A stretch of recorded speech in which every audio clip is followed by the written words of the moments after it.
environments. He's a U.S. Navy veteran with experience supporting intelligence operations for the Air Force, Navy, and National Center for Credibility Assessment. He was formerly at Louisville Gas and Electric Kentucky Utilities, focusing on NERC and CIP compliance and gas SCADA security. He holds a Bachelor of Science in IT Management and a Master of Science in Cybersecurity from the Southern New Hampshire University. Let's give a big round of applause.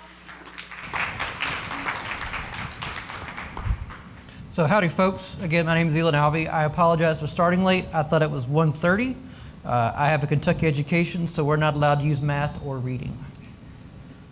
All right, so today's discussion is going to be remote access and network segmentation. Yesterday, we talked about tabletop exercises and crown jewel analysis. So before we get too far into it, does anybody know what OT cert is? Anybody remember OT cert? Anybody not know what it is?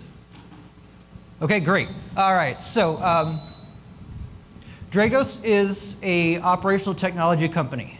Are you aware what OT is? Okay, great. All right. And so OT cert was started about 3 years ago.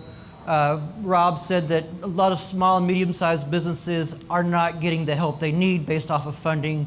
They're not getting the training. They don't know what they don't know.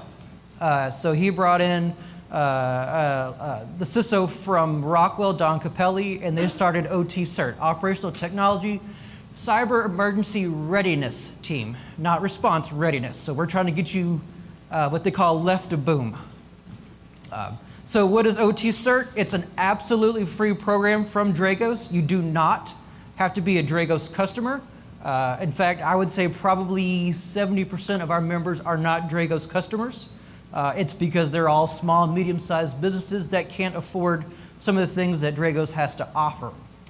So as of right now, we have 70 free resources, anything from acceptable use policies, how to do asset inventory, and some blogs on, say, how to pick a plant champion, and how to use Shodan to look for any internet-facing devices. Once a month, we try to put out at least 2 to 3 resources. We have over 2,700 members across the globe, except for in Antarctica. So if you know anybody in Antarctica, we'd like for them to join. And that's as of July 2025. We do host monthly meetings. So in the 3 years that OT CERT has been around, we have missed 1 meeting, and that was last month because we were so busy, and because this is the end of the year, a lot of folks are trying to spend all their money. We also do training at conferences, ta-da, and right now we're doing cohorts with different ISACs. So we just started manufacturing ISAC. Anybody not know what an ISAC is? Okay, so, and this is something that if you're interested for your vertical or your industry, we can certainly work with you, but every other month we have a meeting and we talk about a certain an aspect of what we're seeing that's at least failing in the manufacturing sector, because we do a lot of manufacturing work, so we kind of see what's going on. And we do an hour presentation. Last month was on asset inventory. At the end of the presentation, we give you homework. We expect you to go out, meet with your plant folks, the people out in the field, to have an understand of, for this instance, understand how they're doing asset inventory.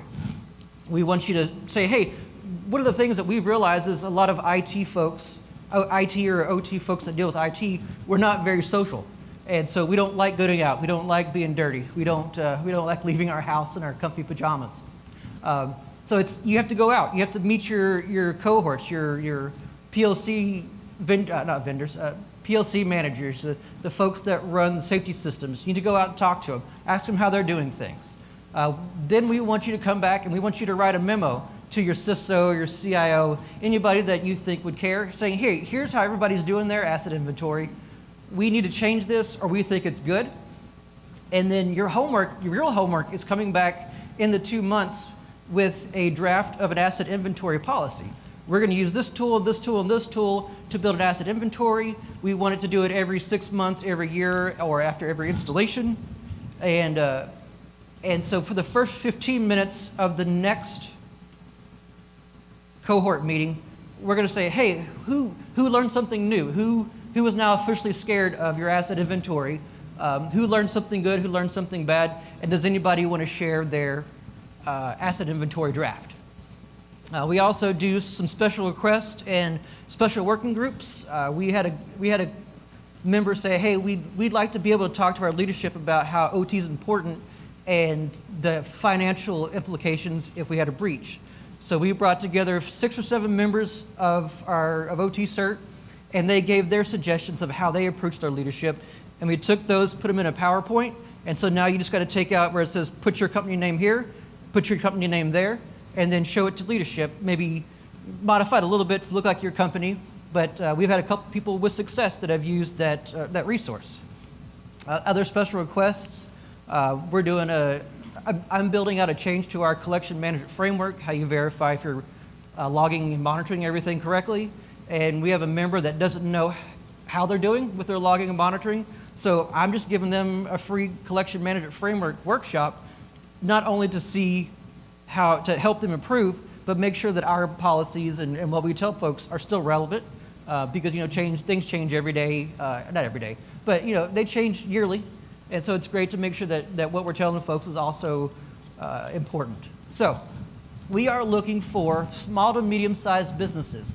The ones that are underfunded, don't have the proper training, may not have the correct personnel. Dawn likes to tell a story. She tried reaching out to one of our members. And he was like, hey, I'm sorry, I was outside mowing the grass. That's one of my other responsibilities besides the IT work. So these are the folks that we're working with. Even if you are a large company, we do have some Fortune 500 companies that join, and they get a lot of great detail out of it because, yes, they're Fortune 500, but they're so busy buying and selling assets and offshore oil platforms that they can't keep up with how every site's doing, and so they're not actually integrating all these sites in together to one big, beautiful organization. That's a great hat. And so they all act like small to medium-sized businesses, so we really appreciate that they join us. We also ask that vendors, integrators, and other engineering companies join. We find a lot of these groups aren't aware of a lot of the safety issues in cybersecurity. They're just worried about making things work and going home and collecting their paychecks. Any questions so far? All right, so who is OT CERT? It's you. All of our resources have come from you, either the members or our customers. We had a customer come in and say, hey, I really need an acceptable use policy because we've got a group of vendors coming in and we've got nothing, and they want to bring in USBs and they want to plug in their laptops, and we don't want that. So within, 3 weeks, we had an acceptable use policy that had gone up through their legal and come back down as approved. And that saved them probably $300 or $400 in consultant fees trying to build this acceptable use policy, and we did it for free in 3 weeks. We've had some folks write us and say, hey, we need to know what to put in the job description because we're just starting out our OT program. What do you recommend we put in a job description? And so one of our monthly meetings, we said, hey, this person wants to know what to put in the job description. And so we had a couple ideas. We're looking for this technology, or this many years, depending on what the role would be. And let's see here. We also have people who are proud of what they do, members who are proud of what they do, come on and talk about it. We had a gentleman out of Germany. He was very proud of his incident response plan. And so he spent about 45 minutes talking about the incident response plan. Each section dropped down. This is this type of asset. It's physically located here. It's under this warranty. Here's the contact for the warranty. This is his risk assessment. And he had probably 20 columns per asset, and he was proud of it, and it was beautiful. So our meetings, we do meetings once a month, and they're about an hour and a half. Sometimes we get through maybe 2 topics because it's a really big topic. Sometimes we end a little bit early. Just kind of all depends on what's going on in the industry and what people want to talk about. And so we turn these questions, these bragging moments, inputs, as well as the inputs from consultants like I am, our pen testers, our intels, and we build them into resources and give them out for free. One of the things that we like to say is that NIST and NERC-CIP, they all tell you what you need to do, but nobody tells you how to do it. And so we actually try to help you and tell you how to do it trying to be as vendor agnostic as possible. So like network segmentation, our network segmentation goes through and kind of tells you how you should set up your firewall, not just you need a firewall with segmentation. We tell you how to pick out what's your PLCs, what are your crown jewels, and how you should protect them, monitor them to look for the ports and services. So it's a little bit deeper than just what the NIST or NERC telling you that you need to do it. Any questions? This is a training session, so please stop me and ask questions. All right, so the cost. Now get ready. Oh yeah, got to push the right button. There we go. Cost. There is no cost. We're free, and that's because Dragos and our CEO Rob believe that safeguarding civilization is important. So if you want to sign up, you just go to that web address. I know it's really long, but when you go to that web address, you're going to find this pretty page. And then down here at the bottom, because I like using lasers, click on that Register Now button. It's going to take you to another page with a bunch of register information, who you are, where do you work, your job title. And then you submit it, and it'll come to me or Don, and then we'll approve it, and we go from there. The only folks that we don't like, we won't allow are groups that the U.S. government considers adversaries, because some of our work is with government contracts. And we ask that you be a part of an OT organization, whether it's an engineer or an asset owner, because everything that we do is geared towards operational technology, and we want to keep it in that realm. Any questions? All right. All right, so how the heck do I? I wanted to write a series called How the Heck, because a lot of people don't get to talk about things, and that's one of the great things about OT Cert is it's a great place to come together and talk about what you have problems doing. So how do I allow myself to work from home in my pajamas? All right, remote access, more than just a VPN and a prayer. So I did some calculations. Oh yeah, I gotta push the button. Did some calculations. If you were to get a carrier pigeon to fly from LA to New York without stopping, it's about 40 hours. So 40 hours, I don't know how many megabits a second that is, but that's a little bit slower than the internet, unless it's like a 2 terabyte file on the USB drive. All right, so from NIST 800, 53, and 82, this is their definition of access, remote access. Access to an organization by a user communicating through an external network. We see that all the time. That's pretty broad, right? All right, so I broke it down. Access or organization, pretty simple, by a user, and then communicating through an external network. So that's where the real problem is. What does NIST consider an external network? All right, so from NIST, a network not controlled by the organization. All right, questions? Just kidding. All right.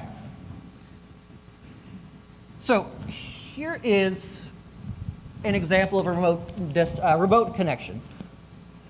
And you've got your pretty remote access, you've got the internet, and we've kind of built this in the Purdue model, and you've only got the one firewall right there. So everything else, no firewalls in here. So if there's VLANs, they're probably in there, but there's no other firewalls protecting anything in there. So according to NIST, you get a gold star for building a network like this. Now you and I, hopefully you are aware this is probably not the best idea. And here's why. So yeah, the remote connection is right up here where it's supposed to be. But what about down here in OT? You could go from your HMIs up into corporate. You can do your data collectors down in here. It's kind of a mess. There's really no protections except outside of VLANs to do any type of protection from there. So one of the things that we realize, especially talking to customers, is they generally think that remote access is just remote desktop protocols, screen sharing. So VNC, X11, RDP. Every once in a while we'll go a little bit deeper, and some say that SSH is great. It's a remote one, Telnet, FTP, we still see those. And then once you get some really smart cookies, they consider HTTP, HTTPS to be remote protocols. And so for them, remote laptop at work is remote access. But here's how we see it. Remote work laptop from home, remote access. OT a workstation at work to a data center, that's also remote access. A lot of times people don't talk about it, but to us at Dragos, that's remote access. You're in one building, go into another building that you're not physically looking at, that's remote access. Or a work desktop to an OT desktop, that's remote access. All right, so remote access risk reduction. So we suggest if you're looking to shrink the attack surface, you need to shrink the attack surface.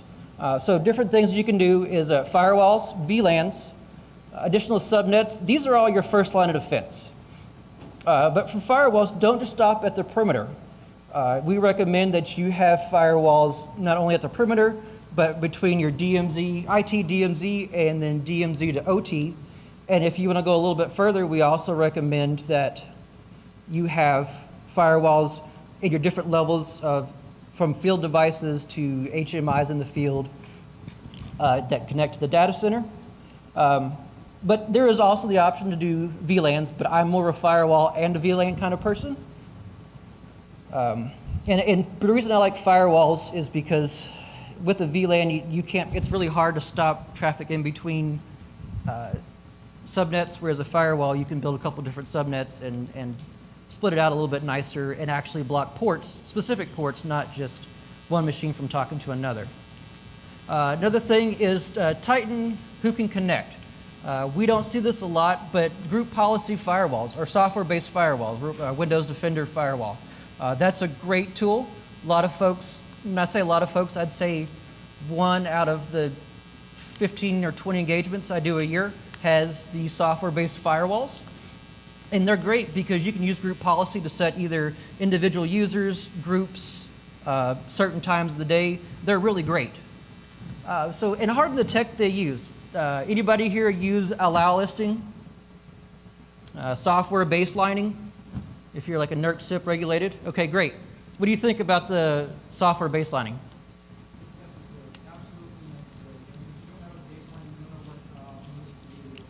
There you go. Yes.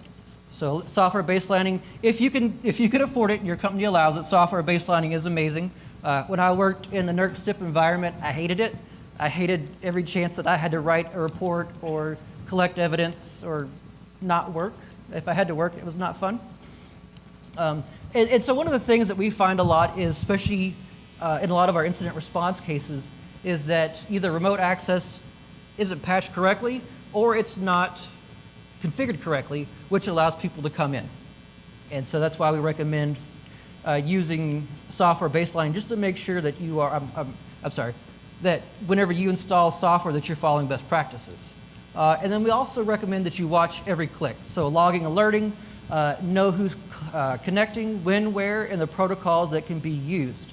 So if you're doing network baselining, if you're using network baselining, you can watch the traffic and baseline the traffic. So every day, I should expect to see 500 megabytes of remote access. All right, well today I saw 6 gigabytes. What's going on? Is somebody doing maintenance? Are we getting something installed, or has something been exfiltrated out of the environment? So watching every click, knowing what your environment looks like. One of the things that I used to get made fun of was I like to sit there and I'd like to watch our Q radar every day, just for 15, 20 minutes, watching the allows and denies come through from the firewalls. And that's how I learned the environment. I knew that at certain parts of the day I should start seeing these different protocols because the reports were starting to run. I used to watch it for the denies. All right, there's 20 denies, that shouldn't be happening. What's that protocol? And then that was a great way to troubleshoot watching the denies. And so I talked to our software folks and not software, networking folks and get it fixed. A lot of people thought I was being a little silly, but I learned a lot just by watching and understanding my environment. All right, so a lot of the questions we get are vendor risks. As you can see here, I X'd out threat and put in vendor because they're pretty much the same, especially now when they want 24-hour connectivity and they want logs and backups and they want your money to the cloud. We get a lot of customers that say, yeah, but the contract says. Yeah, but let's be real. It's a Saturday afternoon, your SIEM is screaming that there's a connection coming in from a third party. and now it's a week later, and you've got it resolved, you're back online. Is that vendor going to be standing next to you with the CIO, the CISO, saying, yeah, that was our fault. Here's a check. We apologize. No, they're going to blame you for not having additional protections. And so a lot of our customers, they just turn that connection off and say, well, if you want the connection, you'll let us know, or we'll turn it on for an hour a day. But we don't trust you enough to have a connection on that's 24 hours. And so, I mean, they're already getting your money. We've never seen a vendor say no. That's not how it's going to work. Has anybody seen anything different? No? Okay. All right. Let's see here. We also hear that we need to pull data anytime for maintenance prediction. Yeah, but why can't you wait for 1 hour a day just to take in all the logs at once? Never had a vendor come back and say that's not how it works. Also, we're secure. We'll tell you when we're breached. So you think back to the Target breach where a third-party vendor was breached. They didn't know they were breached. Take a look at a supply chain such as SolarWinds. The US government didn't know they were breached for a couple months. So take those kind of things with a grain of salt. Any questions? All right, so here's where we'd like to suggest some additional options. And we're going to look at these options as items that you may already have in your environment, or tooling, understanding that's already in the environment without adding anything additional. Let's see here. So some considerations. Where is the user jumping to? If you have a network administrator, do they need to be jumping into Active Directory? I don't know. It kind of depends if they're using Active Directory for TAC, TAS, or Radius. Does your vendor need to be able to jump from an engineering workstation into the domain controller or your WSDA server? Probably not.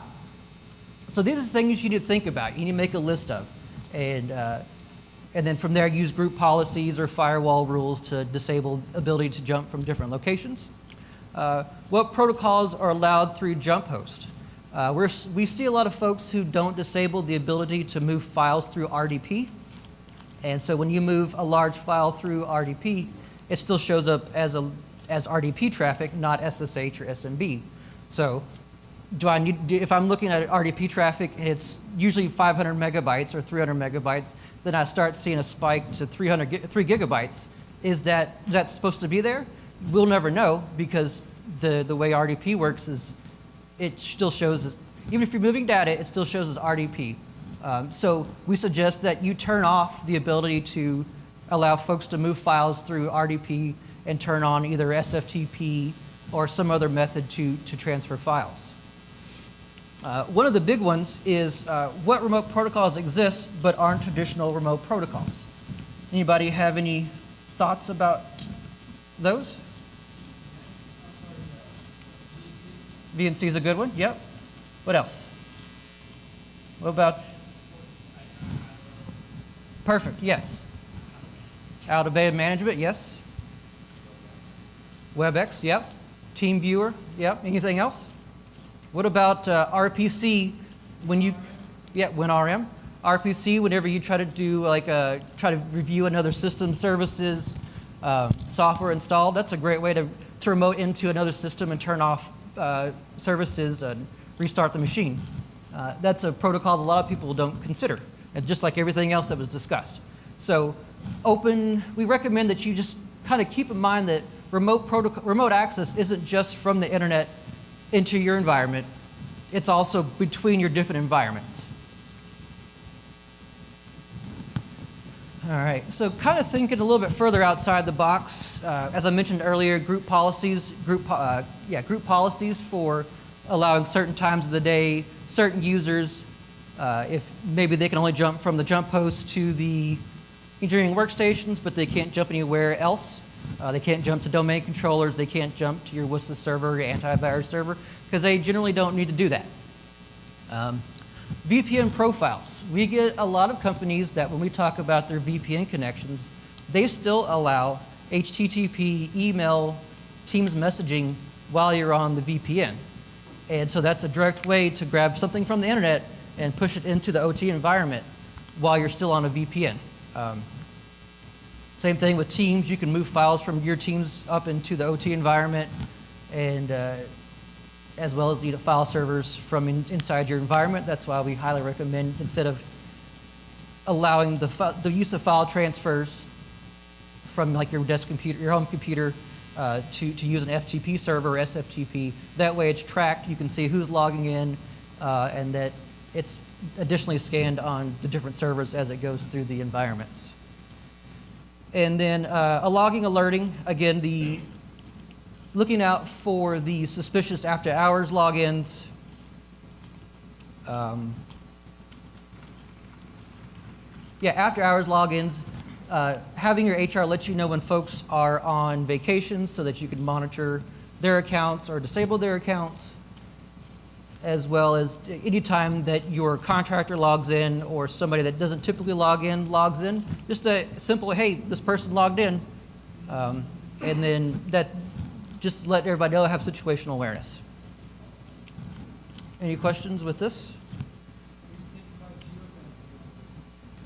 Geofencing's great, but if you've got a Tor router, you can hop into a US IP or whatever country that you're protecting, and it's going to be allowed through.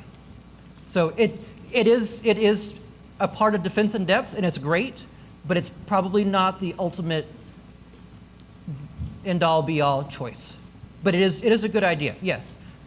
We see some folks that gather the local ISP's IP ranges, and they'll allow those, which is a little bit more in depth. I saw it a couple days ago on Reddit, but this company wanted everybody to purchase a static IP and record those static IPs and give it to the company so they can allow it through. And that's, at least with my ISP, that's an extra $10 a month. And I'm not, unless they're paying for it, I'm not doing that. Anybody else? All right. Something else to think about, especially when it deals with your vendors. You own the MFA token and password.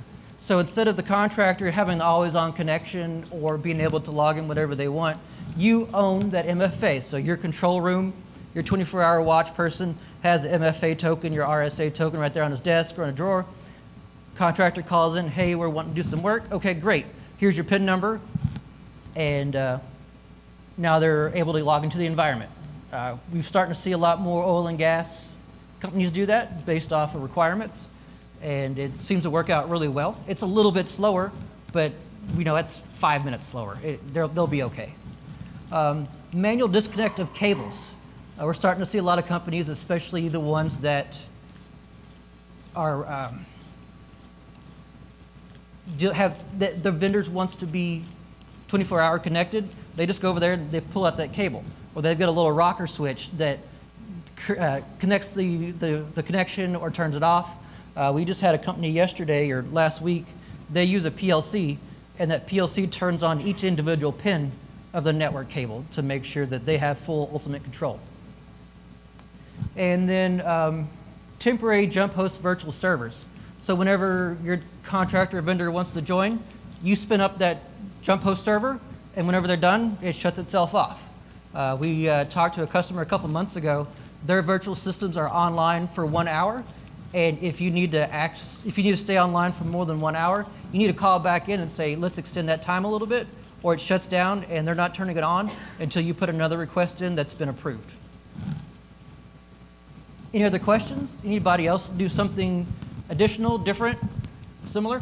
Yes? Uh-huh.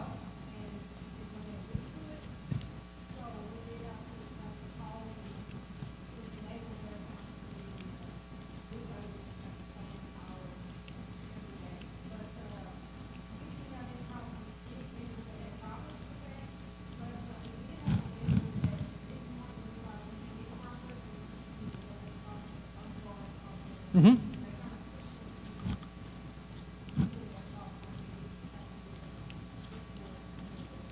Okay, so you disabled their Active Directory accounts. Did you do anything to their network accounts or network access? Okay. Okay. All right. How'd you feel about the Baumgar choice? It was okay? All right. Yeah, we... What was it? Anybody else? Yes. I'll just add a comment from the other side. Yeah. Where I was managing an environment where we would promote customer network risk management. Mm-hmm. I think it's great. Our policy was we would do whatever the customer wanted us to do, follow whatever procedures. But one thing to keep in mind is that it might affect the SLA, right? So we have to go through additional processes and say, okay, well, we can't guarantee we'll respond to this. Okay. That's great. So he suggests that they will want to modificate, your vendor will want a modification to the SLA because they're going to add another 15, 20 minutes to the process to log in. Define response. You're responding, trying to get access. Responding. Well, yeah, I mean, it's semantics. Yeah, it's semantics, but I mean, as long as they're on the same page, that they understand. To slow the response activity. Yeah. And we just had a customer. We just had a customer last week. Their remote access was somebody, if it was middle of the night, somebody got into their truck, drove to the headquarters, picked up a wireless modem, drove 4 hours to the site, and then plugged in the wireless modem so that they could bring the system back up in an emergency. So that was not the ideal situation. All right, so this is the real end of it. Any questions? All right. So like I said, I apologize. This is more of a training. I didn't really, there's not really a lot to talk about with remote access, especially from the OT cert where we try to keep it simple for small and medium-sized businesses. We can go a lot deeper into jump hosts and certificates and all that, but this is supposed to be for small and medium-sized businesses. All right. So I would like to get some water. So come back in 10 minutes or hang around for 10 minutes. Thank you.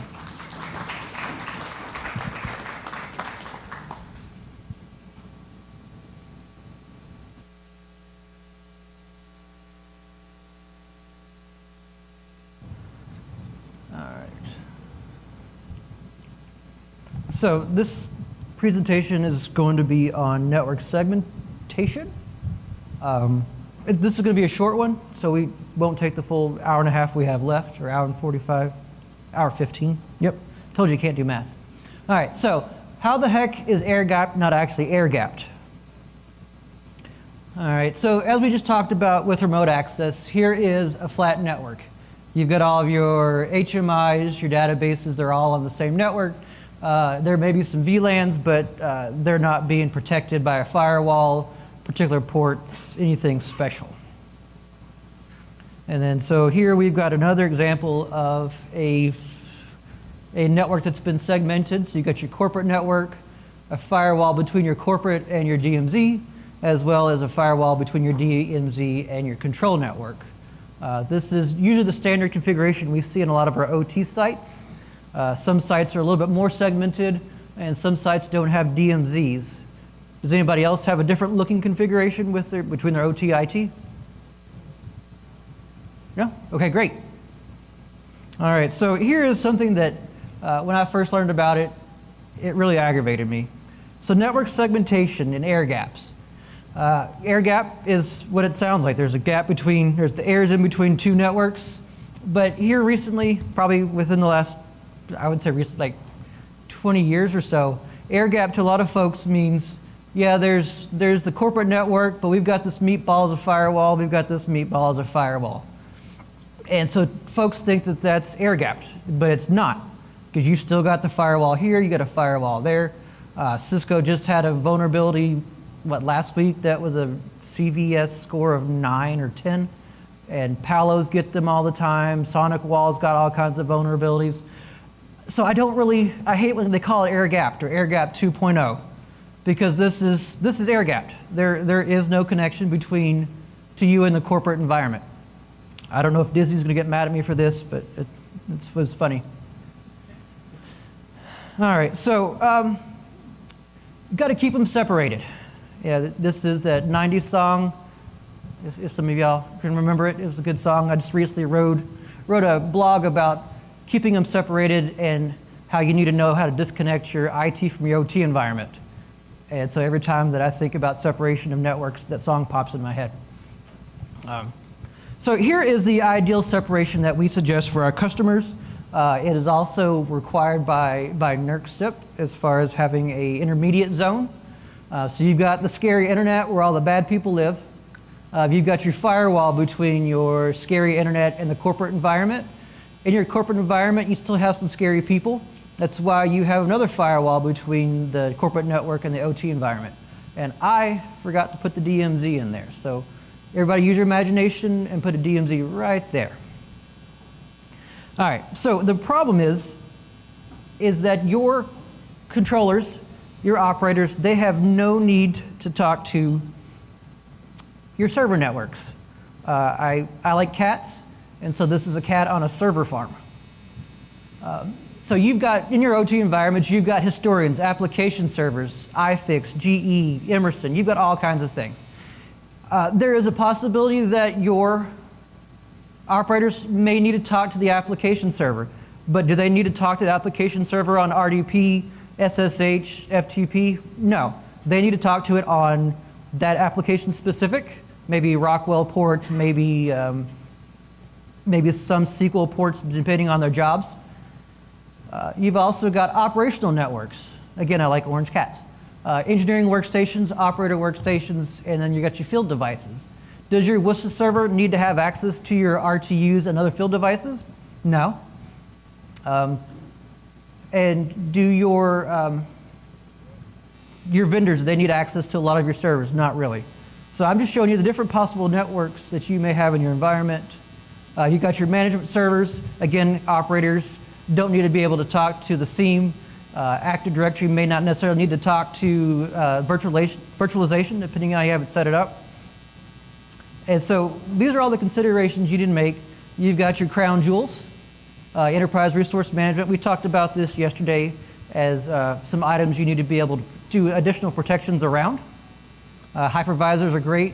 We see a lot of environments where they share hardware. So your IT systems, your IT VMs and your OT VMs are on the same hardware. They share the same ESXi servers, and they share the same vCenters. And so if you were to get a breach in your IT environment, they now have access to your OT systems and can shut them down, delete VMs, all kinds of good stuff. So this is mostly just showing you the different segments of your network that you may have and that you may need to consider to separate from the other environments.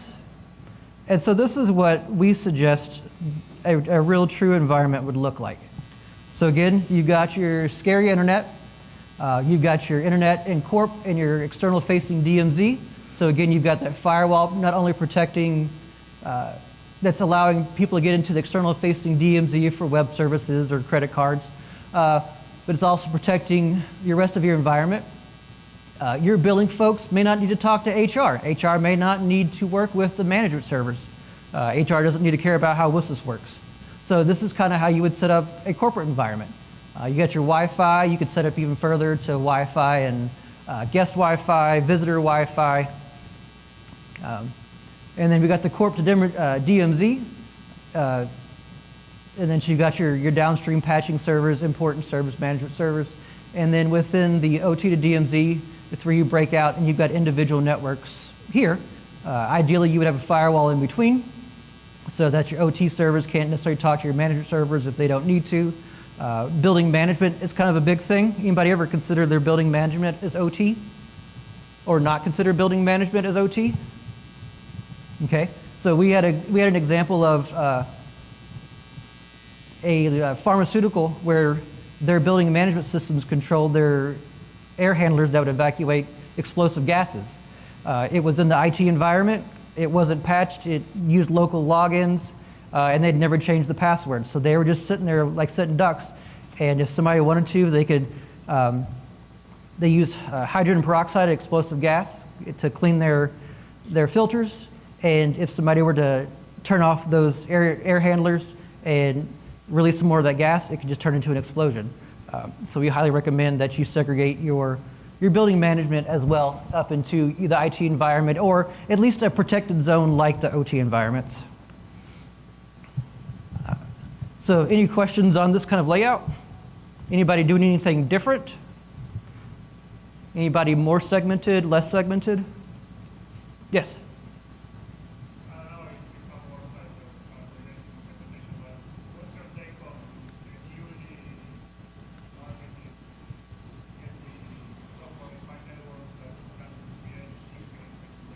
I personally am not a fan of taking risks until technology has been around for a couple years. I know it's been around for a couple years, but it hasn't been seen in an OT environment. There are a lot of companies that are pushing it, and it seems like it's a great idea.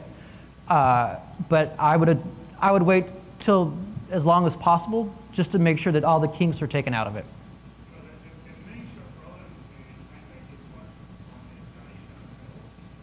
Yes, absolutely.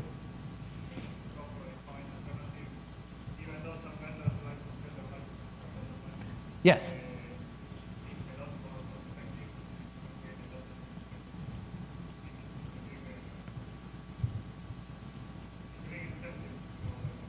Right.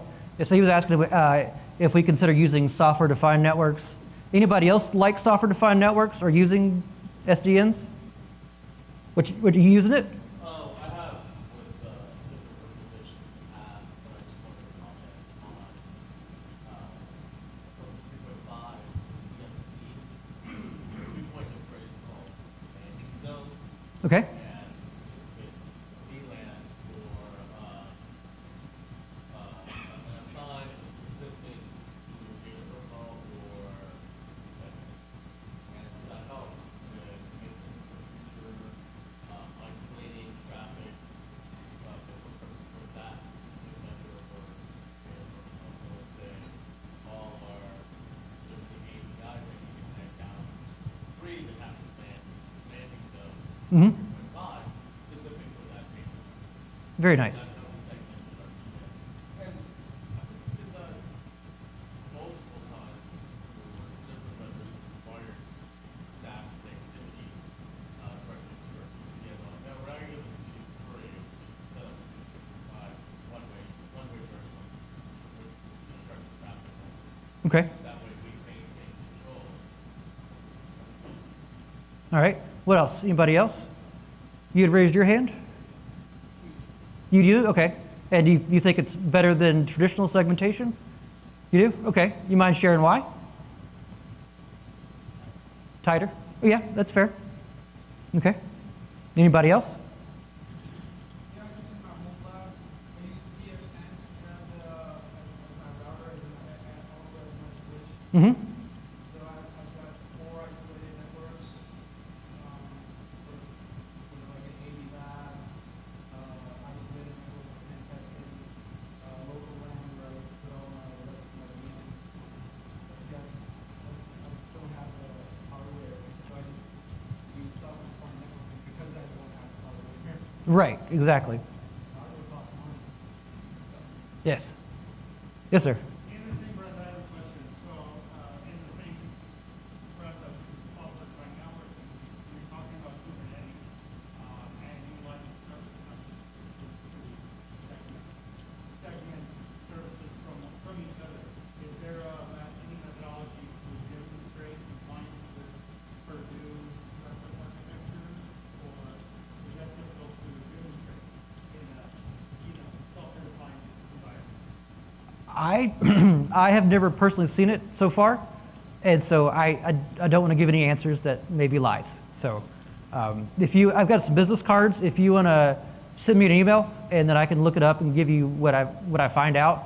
But I personally haven't seen it, so I don't want to give any. So like again, most of my work is around small to medium-sized businesses who are 20 years away from something like that. Anybody else? So one note to add, I just remember that when we worked with architectural designers for 1% efficiency, we realized that in certain switches, like say we had 3 remote platforms, we wanted to talk to platform A, B, or B and C, or vice versa. That wasn't allowed for certain switches that microservices Mm-hmm. Okay. All right. So this is the last slide. Like I said, I want to keep it kind of simple for the folks that are still kind of new. So Dragos likes to do the crawl, walk, run methodology.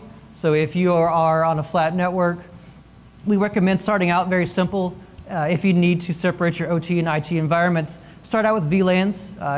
You don't have to go out and start buying a bunch of firewalls and taking down networks to restring them and everything. So start with some firewalls. If you do, add some ACLs, and then if you can, place a single firewall at the IT-OT boundary if you're ready for that. You may not be ready to do it right away. You may have to wait for a maintenance cycle that may take 18 months.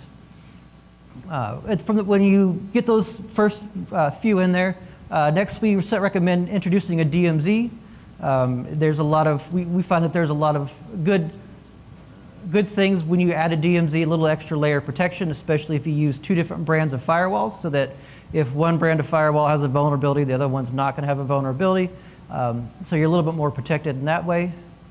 And then when you get into the run segmentation, add some additional firewalls between the different levels. We don't see this, or I haven't seen it in my 3 years of consulting, but we get some folks that recommend doing 2 firewalls in your DMZ, one for inbound traffic, one for outbound traffic. Do whitelisting and application filtering for OT firewalls, as well as if your firewall can do group policy-based rules. I believe that's only Palo Alto so far. And so I haven't seen I don't think Cisco can't do it yet. And we've only seen it maybe once or twice in my 100 and so engagements. And then redundant firewalls and network paths for high availability. It could be fiber and Starlink, fiber and radio towers. There's a bunch of different options. Any questions? I wonder if you could just expand a little bit, provide a little bit of context. Of course, like, just with the group, just define, in your perspective, SPP or software-defined programming versus traditional firewall architecture. Honestly, I haven't explored it too much. I'm more of a domain person, a system administrator. And so we've got some network folks. So again, I can send you an email with their updates, but I don't want to speak on it because I don't know. I do know that we don't see it very often. A lot of folks that we see are still pretty apprehensive to do anything newer in the last 10 years. Like a lot of NERC SIP folks, they're just now putting in virtualization, even though it's been around for 20 years, and that's because regulations have just caught up to where it works. And so there's a lot of concern with regulations around a lot of that new technology. Question?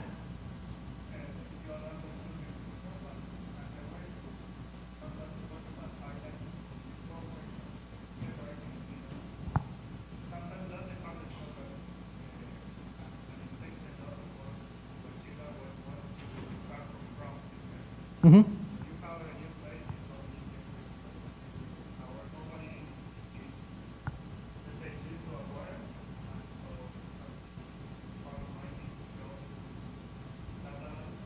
Okay.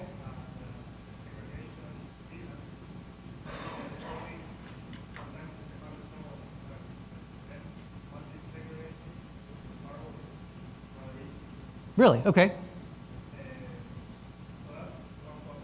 Okay. Certain Palo Alto firewalls, you can integrate them with Active Directory, and so they can be set to where when a user logs in into their machine. So will the identity like? Yes. Yes. I'm sorry? Oh, really? Okay. Checkpoint is okay. Okay. I know Meraki, but Meraki.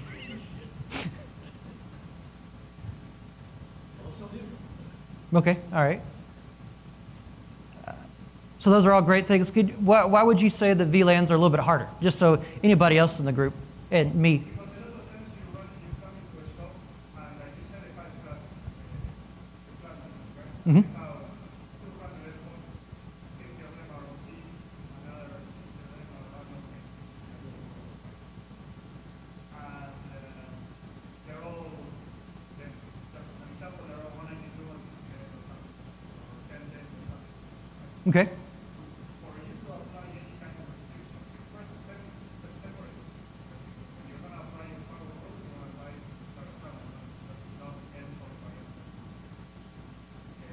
So the cornerstone we follow when we come into round two is achieving the separation.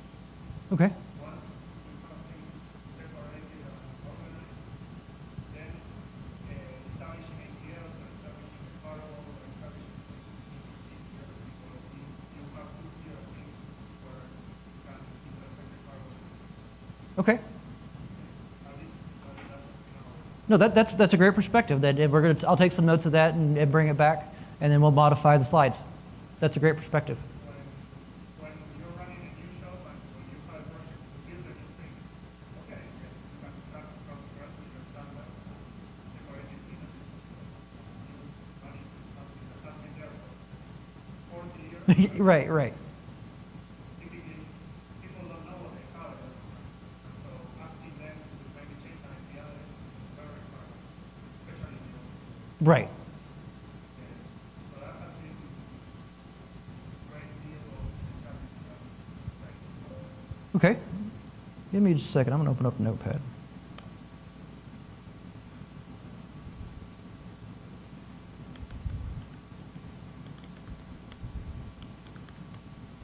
Like for example, like the recurrent conversation is, okay, can you please change the address of this server?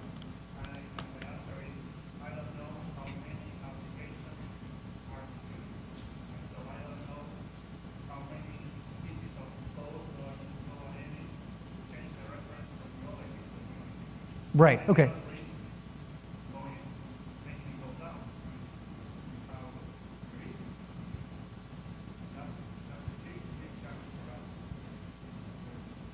Okay. Great. Thank you so much for sharing that. I've taken a note, and we'll update the slides to indicate that as well.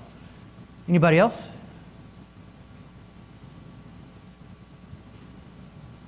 All right. Well, thank you for joining. Here are some cards up here up front. If you got any questions or